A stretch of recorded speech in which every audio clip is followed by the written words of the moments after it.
يوم الاثنين القادم 21 شعبان.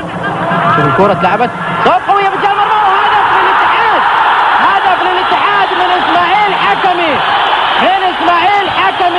ارتدت الكرة وصوب باتجاه المرمى، لكن انا متأكد انه في لاعب هلالي اصطدمت في الكرة وغير اتجاه ودخلت المرمى على يسار منصور القاسم اللي واقف حيران طبعا، رغم انه الكرة اكيد انها جاية بين يده، ولكن اختلاف اتجاه الكرة وتغيير اتجاهها للجهة اليسرى دخلت المرمى، وتقدم الاتحاد في الدقيقة 20 من الشوط الاول بهدف اسماعيل حكمي اللي تصوب وشفناه قبل لحظات. وهذه عادة بالحركة البطيئة، شوفوا هنا اتلعبت عالية، وصلت هنا وارتدت، وهنا اسماعيل حكمي امام القوس صوب، ضربت في لاعب زي ما قلت انا، ضربت في لاعب وتغير اتجاهها، في حين كانت رايحة على طول لمنصور القاسم اللي كان بيتابعها بالتأكيد. شوف اسماعيل حط رجله جامد هنا ودخلت المرمى على يسار منصور القاسم. حقيقة يعني حارس المرمى هنا معذور لما تكون الكرة متغير اتجاهها، حتى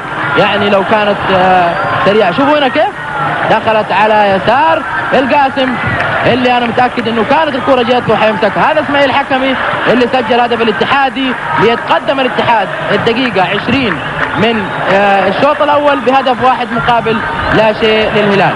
راح نشوف مباراه كبيره، ما زال انه جاء هدف الان. الاتحاد بيحاول يحقق التعادل او الهلال بيحاول يحقق التعادل، والاتحاد بيحاول يضيف هدف ثاني. هذا النتيجه 21 دقيقه، 1 الاتحاد 0 الهلال. 1 الهلال 0 1 الاتحاد 0 الهلال. تلعب